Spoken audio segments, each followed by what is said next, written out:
Welcome to my class. नमस्ते बच्चों हम पढ़ रहे कक्षा 8वीं का भारत की खोज या पाठ्य पुस्तक का लेसन नंबर 2 पढ़ रहे, जिसका नाम है तलाश और इसका सेशन है 8वां।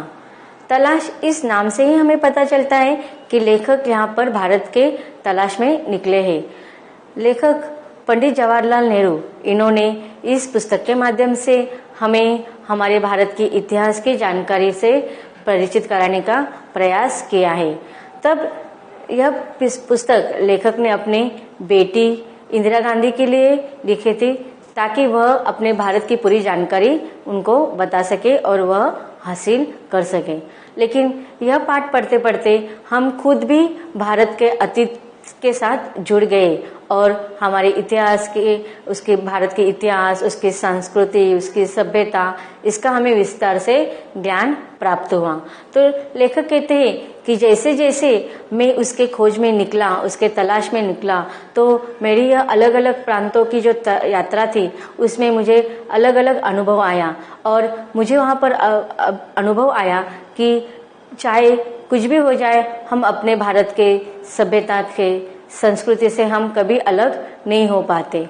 इसके साथ साथ लेखक कहते हैं कि किस प्रकार जब विघटनकारी चीजें हमारे भारत पर आए, हमारे भारत के अखंडता को तोड़ने का प्रयास किया, फिर भी अलग अलग दौर से हमारा भारत गुजरा, लेकिन उतार चढ़ाव के बावजूद भी हमारी भारत की सभ्यता, संस्कृति, विशेषता बनी रही। इसके पीछे बहुत सारे कारण लेखक ने हमें बताने की कोशिश की कि किस प्रकार एक समय ऐसा आया था जब हमारे भारत के ह्रास होने पर, पतन पर चलने का मार्ग पर थे। लेकिन वह एक बात थी जिस प्रकार लेखक यहाँ पर आलोचक के रूप में ये बातें कह रहे, क्योंकि उन्हें पॉजिटिव और नेगेटिव, मतलब आशावादी और निराशावादी दोनों तत्वों पर वह चल रहे थे। तो लेखक कहते हैं कि जहाँ पर एक तरफ हमारे देश पतन के मार्ग पर जा रहा था, लेकिन दूसरी तरफ परिवर्तन भी हो रहा था, पुनरावृत्ति भी हो रही थी कि किस प्रकार वहाँ पर प्राचीन और आधुनिकता में सामंजस्य बनाए हुए हमारे भारत की विशेषता दिखाई देती है।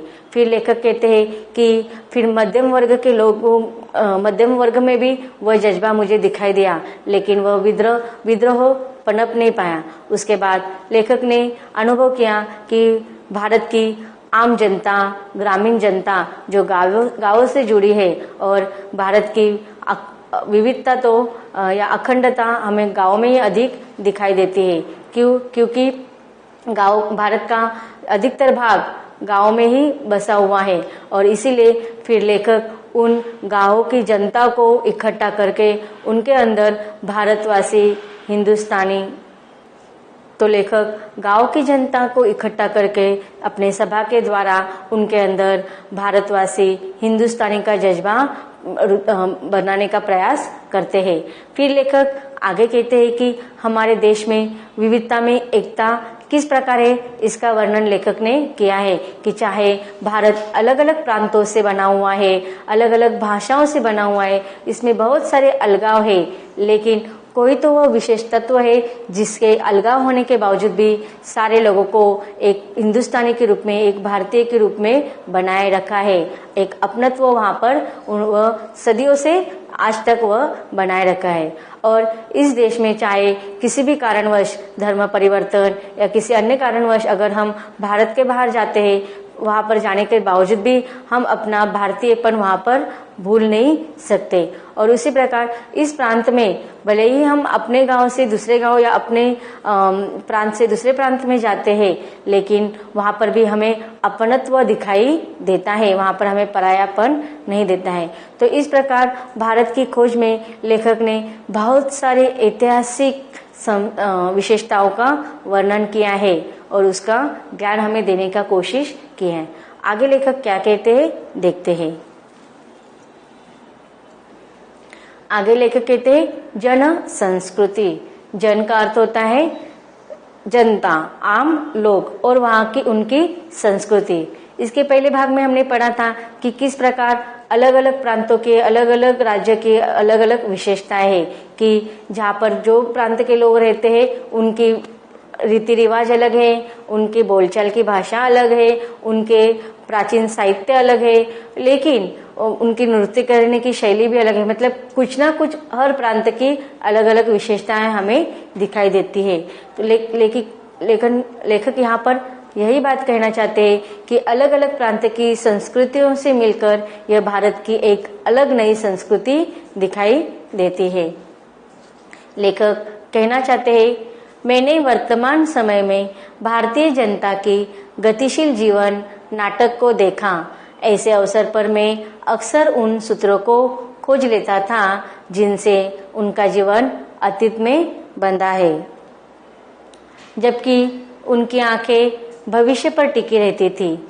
हर जगह मुझे एक सांस्कृतिक पृष्ठभूमि मिली जिसका जनता के जीवन पर बहुत गहरा असर था। तो लेखक कहता है कि जहां जहां पर मैं यात्रा करने गया तो मैंने देखा कि वर्तमान समय पर भारतीय जनता की गतिशीलता, उनके विकास करने की, लेखक कहते कि जहां जहां मैं गया तो वहां पर मुझे वर्तमान समय लोगों की आधुनिकीकरण का सामंजस्य दिखाई दिया। उनके जीवन की गतिशीलता, उनकी प्रगति, विकास वहां पर मुझे दिखाई दिया और मैं उन सूत्रों को खोज निकालने में कामयाब हो गया। और तथा उनका जीवन अतीत, भले ही उनका जीवन अतीत और भविष्य में बंधा हुआ दिखाई दिया, अतीत के साथ साथ उनका भविष्य भी वहां पर टिका हुआ था। हर जगह मुझे एक सांस्कृतिक पृष्ठभूमि मिली जिसका जनता के जीवन पर बहुत गहरा असर था। तो जहां पर भी मैं गया, जिस प्रांत में गया, तो उनकी कुछ ऐसी पृष्ठभूमि थी जो सदियों से उनकी एक सांस्कृतिक विशेषता दिखाई देती थी और उस प्रांत में उनके जनता पर वह सांस्कृतिक विशेषता बहुत ही असरदार रूप में दिखाई देती थी। इस पृष्ठभूमि में लोग प्रचलित दर्शन, परंपरा, इतिहास, मिथक और पुराण कथाओं का मेल था और इनमें से किसी को दूसरे से अलग करके देख पाना संभव नहीं था। तो लेखक यहाँ पर कहते हैं कि जहां पर भी जाता था उसके पृष्ठभूमि में, वहां के उस गांव में प्रचलित दर्शन, परंपरा, इतिहास, दर्शन एक शास्त्र है, इतिहास उस गांव का एक अलग परंपरा रहती थी, उस प्रांत की अलग परंपरा रहती थी, फिर उसका इतिहास भी बहुत अच्छा रहता था और इतिहास हर एक प्रांत का, हर एक इसका एक विशेषता रूप में एक अलग सभ्यता, अलग संस्कार हमें दिखाई देता था। तथा उनके मिथक या पुरा कथाएं, मतलब पुराने कहानियां, पुराने कथाएं आदि का मेल उसमें दिखाई देता था। साथ ही इनमें से किसी को एक दूसरे से अलग करके देख पाना संभव नहीं था। तो लेखक कहते हैं कि अगर हम इन सारी चीजों को अलग अलग कर देंगे तो उनको वह संभव नहीं हो पा रहा था। पूरी तरह अशिक्षित और निरक्षर लोग भी इस पृष्ठभूमि के हिस्सेदार थे। तो लेखक कहते थे कि जहां पर मैं गया तो अधिकतर मुझे गांव से ज्यादा अच्छा रिस्पांस मिला वहां की आम जनता से। भले ही वह आम जनता अनपढ़ थी, निरक्षर थी, लेकिन उनके पृष्ठभूमि में भी मुझे यह सारे हिस्से देखने को मिले। उनके पृष्ठभूमि में भी उनके संस्कार, उनके सभ्यता मुझे दिखाई दिया। लोग प्रचलित अनुवादों और टीकाओं के माध्यम से भारत के प्राचीन महाकाव्य, रामायण, महाभारत और अन्य ग्रंथ भी जनता के बीच दूर दूर तक प्रसिद्ध थे।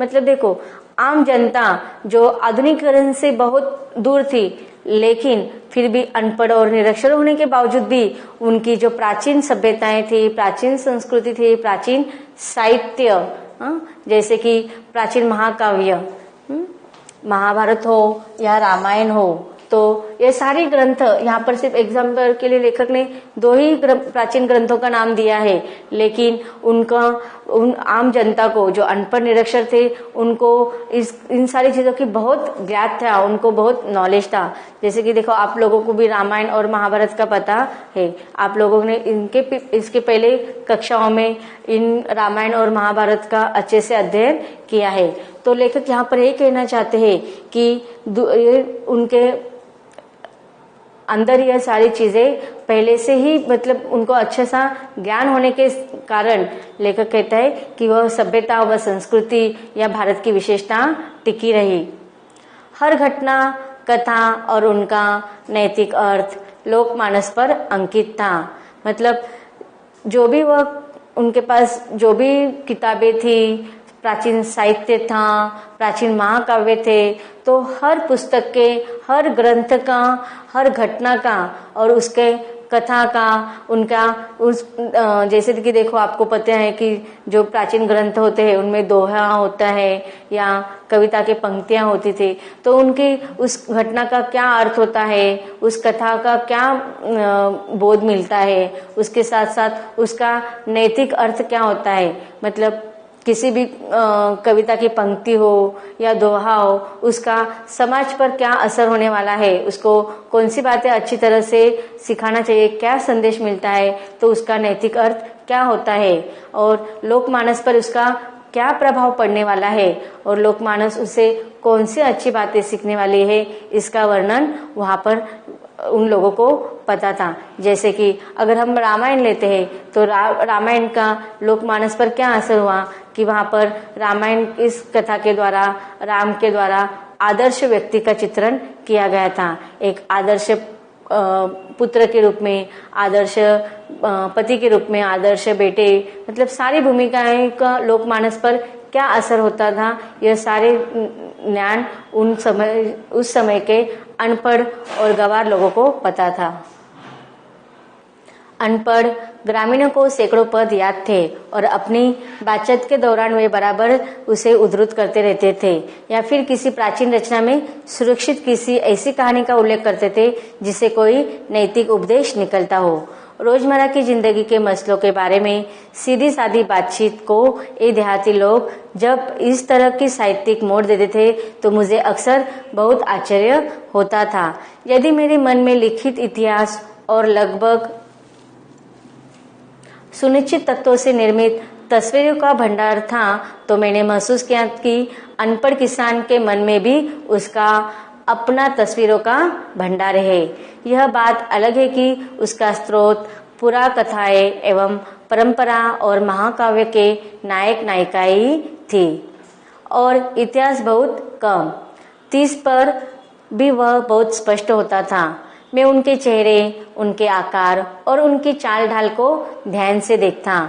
उनके बीच बहुत से संवेदनशील चेहरे, बलिष्ठ देह और सीधे सांप अवयव वाले पुरुष दिखाई देते। महिलाओं में लावण्य, नम्रता, गरिमा और संतुलन के साथ साथ एक ऐसा चेहरा जो अवसाद से भरा होता था। कभी कभी किसी देहाती रास्ते या गांव के बीच में से गुजरते हुए मेरी नजर किसी मनोहर पुरुष या सुंदर स्त्री पर पड़ती थी तो मैं विस्मय विमुग्ध हो जाता था। वे मुझे पुराने भित्ति चित्रों की याद दिला देते थे। मुझे इस बात से हैरत होती कि उन तमाम भयानक कष्टों के बावजूद जिनसे भारत युगों तक गुजरता रहा है, आखिर यह सौंदर्य कैसे टिका और बना रहा। इन लोगों को साथ लेकर हम क्या नहीं कर सकते हैं, बशर्त इनके हालात बेहतर हो और इनके पास कुछ करने के ज्यादा अवसर हो। तो लेखक कहते हैं कि यह आम जनता जिसे हम अनपढ़, निरक्षर समझते थे, लेकिन उनके पास भले ही लिखित रूप में कुछ ज्ञान न हो, लेकिन मौखिक ज्ञान इतना था कि लेखक के मन में प्रश्न आता है कि यह सारा ज्ञान वह किस प्रकार अपने पास रखते थे। और जब भी लेखक फिर आगे वहाँ के औरतों का वर्णन करते हैं और लेखक कहते हैं कि जब भी मैं इस देहाती गांव से गुजरता था और उन औरतों को, उन पुरुषों को देखता था तो वह एक सुंदर स्त्री या सुंदर मनोहर पुरुष मुझे इतना आश्चर्य कर देते थे कि जैसे वह लेखक जहाँ जहाँ पर घूमते थे, जहाँ पर स्मारक देखते थे तो पुराने भित्ति चित्रों की याद उन्हें वहां पर हो जाती थी। तो लेखक के मन में और भी प्रश्न आता था कि इतने कष्टों को सहने के बावजूद भी वह भारत ने जिस प्रकार से अनेक कष्टों को भारत युगों ने गुजरा है, वहां से गुजरता हुआ आगे बढ़ा है, लेकिन लेखक कहता है कि फिर भी वह जो सौंदर्य, चाहे वह प्राकृतिक सौंदर्य हो या दूसरा कोई भी सौंदर्य हो, वह टिका कैसे, उसके मन में उसकी विशेषताओं के लिए प्रश्न उभरता है। और लेखक कहते हैं कि इन लोगों को साथ लेकर अगर हम आगे बढ़े तो कुछ क्या नहीं कर सकते।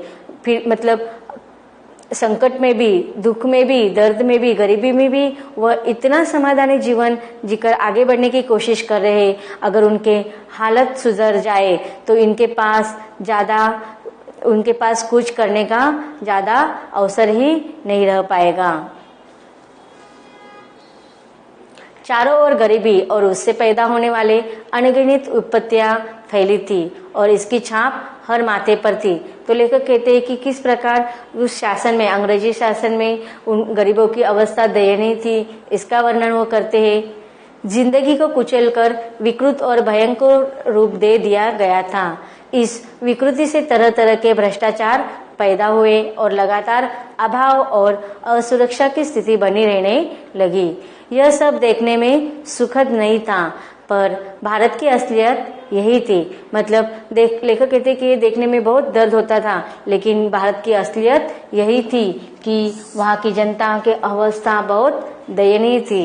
स्थितियों को समर्पित भाव से स्वीकार करने की प्रवृत्ति प्रबल थी, लेकिन वहाँ की जनता चाहे कुछ भी हो जाए, कितनी भी समस्याएं, लेकिन उसको स्वीकृति के रूप में जीवन आगे बढ़ा रहे थे।